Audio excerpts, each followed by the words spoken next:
This video is sponsored by Scentbird. Are cars born or built? I mean, does every car have parents who created them, or are vehicles being produced in major factories all across the world? Can we say definitively that these cars are just hyper-intelligent robots, or do they actually have a biological component to them that proves that they're alive? Today, I want to explore this ever-evolving debate in the world of cars, which actually caught my attention when it was acknowledged by Pixar themselves. So, let's talk about it. But before we get into it, when you enter a land like Radiator Springs and California Adventure in real life, you get to experience all of the intentional work done by Imagineers to immerse us into the world of cars using every sense at their disposal. And it's not just about the sights and sounds, it's about the smells too. Looking back at this past year, I've begun to become a lot more aware of the scents around me and how they make me feel thanks to my girlfriend. I've attempted to add a new dimension to our home with candles and air fresheners, and with today's sponsor Scentbird, they're helping me find something that's even more personal, a scent that defines me. I was looking for something that would make me feel confident on special occasions like going on a date to a Broadway show. So I chose to try Dulce by Rosie Jane, Rebel Thorn by Confessions of a Rebel, Dulce and Gabbana Light Blue, and the standout for me, John Verdos Oud. Now, what's special about Scentbird is that they're looking to help beginners explore the fragrance world in a more affordable way. You see, when you subscribe to Scentbird, instead of purchasing a full bottle of any one of their scents, you receive a vial for a much more affordable price. This gives you the opportunity to be exposed to more scents so you can find one that speaks to you. So if you're interested in beginning the journey to define your story through a whole new sense, consider scanning my QR code or going to scentbird.com and using my code Isaac for 55% off your first month. Again, use code Isaac at checkout to get 55% off your first fragrance from Scentbird. Now this is Jay Ward, the creative director for Pixar's Cars, and recently he revealed his perspective on the born versus made debate over on Pixar's TikTok account. Where do baby cars come from? Ooh, man, now we're getting deep. We're getting really deep. Now, yes, you do see some younger cars, like at the beginning of the movie at the final race where the planes fly over and there's a little younger looking car. Now to clarify, he's actually referring to the tiebreaker race at the end of Cars, but that's okay. I'm not trying to interrupt, I just wanted to clear that up. But I always think cars are manufactured, not born, right? Because they're vehicles, so they're manufactured. Now, while this might seem like a definitive answer, I don't think it actually makes sense in the context of everything we've ever seen in the world of cars. To me, there are just too many moments that go through my mind that conflict with this concept, and I feel hesitant to conclude that all cars are manufactured. I mean, assuming that all vehicles are designed and assembled in factories, wouldn't that mean that the younger looking cars in the franchise are built with the express purpose of existing as children? That just feels a bit weird and unnecessary to me. It just doesn't make sense young cars wouldn't grow into adults, because we know that cars age. I mean, Lightning's top speed was degraded over time from 220 miles per hour during the World Grand Prix to 198 miles per hour in Cars 3. In every generation, there are race cars who can't keep up with the younger models. And that could be an indication that manufacturing does dominate this world. I mean, the concept that cars are manufactured would explain the sudden rise of the next-gen racers. Once one manufacturer discovered how to create hyper-intelligent, efficient, and fast vehicles, the technology proliferated the sport within a single season. As soon as Jackson Storm hit the track, the racing world was never the same again.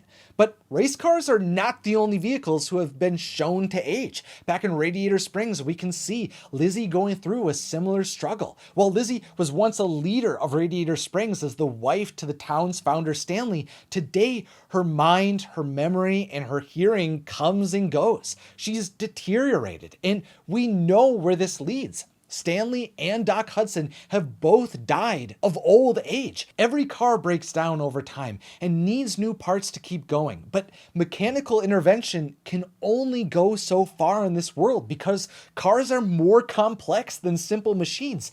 They are living beings with souls. We've actually seen ghosts quite a bit in the world of cars. In the car short, The Radiator Springs 500, we see that Stanley, the founder of Radiator Springs, was able to return as a ghost. In Cars on the Road, Lightning McQueen meets a whole haunted house filled with ghosts. And Cruise's trainee Gabriel in Cars 3 stated that he was feeling homesick for his village of Santa Cecilia, and that's actually the hometown of Miguel from Coco. The image Cruise puts up of Gabriel's home actually is a picture of Mariachi Plaza, where Ernesto de la Cruz's statue lived, and this was the location of the Dia de los Muertos talent show. And if Santa Cecilia exists, that could mean there's a nearby marigold bridge to the land of the dead. Maybe once a year, the rusty skeletons of cars come into the land of the living to visit their descendants. I mean, at Disneyland each year, we see that Ramon puts up an ofrenda for Doc Hudson in his shop, so who knows? The land of the dead might just exist for cars. And since cars have souls, it doesn't seem like they should be able to come to life purely from manufacturing processes. And even if the gift of life could be produced in a factory setting by a group of designers and executives, the truth is there are already examples that exist in the world of cars that shows us that vehicles can be created in a different way. You see, the existence of wild animal vehicles like the tractor from the original film begins to break down the idea of vehicles being purely created through manufacturing. We're told in The Art of Planes that the earliest domestication of the North American tractor can be traced back to the 1800s during the construction of the first transcontinental railroad. So clearly tractors are not some kind of entity that was designed and constructed because they were once developing on their own without any sentient life intervening. If sentient vehicles were building tractors in factories, then farmers wouldn't have to go through the process of domestication to integrate them into their farms. Oh, and of course there are a lot of other examples of wild vehicles existing too, like bugs, deer, and little planes. And it's actually those little planes that I believe give us a huge insight into improving our understanding of how cars are born. You see, in Planes, Fire, and Rescue, we are shown wild planes that build nests to raise their offspring, which to me seems to prove that vehicles can reproduce independently. And they don't necessarily begin their lives as fully sized vehicles. The baby planes were significantly smaller than their parent, which reveals that cars do grow over time into adults. I mean, it's possible there's a manufacturer who's intentionally creating less intelligent vehicles. I mean, we saw in Planes, Fire, and Rescue that the forests were a popular tourist destination. So it's possible that the vehicles are there to maintain the ecosystem and provide entertainment for guests. But that doesn't feel like a very intuitive thought process, and it just feels wrong. Manufacturers shouldn't be allowed to inhibit the minds of vehicles they produce. I don't like the idea that wild vehicles like tractors are explicitly designed to be docile, subservient, and mindless. Wouldn't that just make them slaves? Personally, that just doesn't seem like a great explanation for how these animal vehicles are alive, especially since it seems incredibly likely that sentient vehicles like Lightning and Maid are descended from an evolving lineage of vehicles too. You see, in Cars on the Road, we're told of the existence of dino cars who once roamed the world millions of years ago. There were grazing dino vans, plains-dwelling sedans, and the dreaded Tyrannomesiosaurus Rex. And over time, they developed into more advanced models. And for that process to happen naturally, it could only take place if vehicles were able to biologically reproduce. To me, it seems like it can't be the case that vehicles are only able to come to life through manufacturing. And I think the world of cars would be an extremely dark place if that's what actually was going on. Because it brings up the question, who is deciding which cars are created and which cars are not? I mean, knowing that Lightning McQueen is classified as a 2006 custom-built Piston Cup racer, does that mean there were vehicles in a factory who decided that they would manufacture Lightning to have special characteristics to make him a superior race car? Maybe manufacturers thought that they would benefit from the publicity that would come from designing a vehicle that could consistently win Piston Cups. Or maybe there was a wealthy couple who wanted to custom design their son to be the greatest race car of his generation. But obviously, every vehicle isn't as lucky as Lightning McQueen and the other race cars. Like, we know that the Lemons in Cars 2 said that their model was no longer being manufactured and that there was no one producing parts for them. That sure makes it seem like there's a production line somewhere that's building cars. Their inability to acquire the parts they need to function makes it seem like there are few individuals in the world that have control over all of those processes. And that's supported in the Planes films. When Dusty's gearbox failed him, he also found out that part was out of production and had been discontinued for a long time, which meant that there was no way for him to have it replaced. There were many parts shops that Dusty and his friends turned to, but none of them were able to find one for his model. Eventually, Dusty had a brilliant mechanic build him a completely new gearbox, but if he wouldn't have had that done, he might have never been able to fly at high speeds again without a risk of crashing. Most vehicles are powerless when it comes to ensuring that they're able to get the parts they need to function, which is heartbreaking because we've been told that many parts are able to be replaced. Everything from tires to an entire engine block can be swapped out, and accessories are no big deal to add on too. Like Lightning added working headlights to himself, and Mater has gone through so many modifications throughout his life that I can't even list them all here.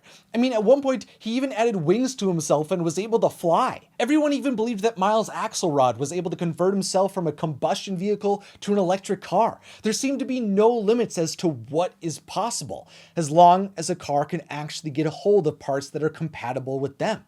But while this suggests that there's some kind of manufacturer out there producing all of these vehicles in the world, it feels kind of gross. I mean, it seems kind of horrible that there would be manufacturers who would be intentionally producing vehicles who frequently break down due to parts failures. The manufacturers are incentivized to build imperfect vehicles because they would profit off of repairing them. These lemons have to pay for replacement parts if they hope to continue to run long into the future. But doesn't it feel kind of dystopian that manufacturers can discontinue parts that cars need to live? Like, why are cars forced to go to the black market for parts so that they can remain operational? What's even crazier is that there's even life insurance in this world too. Insuricare, the insurance company originally introduced in The Incredibles and is famous for denying claims to their customers, is present in the world of cars, and I guess they exist to help subsidize the cost of parts. But why would insurance ever actually cover a vehicle that is known to be a lemon? If manufacturers are designing and building the vehicles within this world, there could absolutely be corrupt organizations that are intentionally bringing to life broken cars, planes, and boats that will be forced to pay them throughout their entire lives. And those vehicles would have no way of gaining help to cover those fees too. Cars would be exploited to keep themselves running, which is truly vile because, again, cars aren't just machines, they are living beings with souls. Plus, if cars in this world are just mass-produced adult vehicles, then why would cars like Cruz Ramirez have parents? What would be the purpose of Mater having a plethora of cousins and a sister? Does this mean that all vehicles across this world are adopted? Personally, I just don't resonate with manufacturing as a concept across the world of cars. But where does this leave us? Are cars born or are they made? Well, cars aren't purely machines. They are living creatures with souls. They age, eat, and sleep, who apparently were developed over time through evolution. There are even examples of vehicles that appear to have been born. Plus, the concept that all cars are manufactured doesn't just feel unintuitive. When it's fully examined, it seems wrong, weird, and gross. Even though cars have models, design specifications, and parts manufacturers, I rally behind the idea that cars are born. But let me know what you think down in the comments and consider subscribing for more cars videos like this one. But until then, I'm Isaac Carlson, thanks for watching, and have a magical day.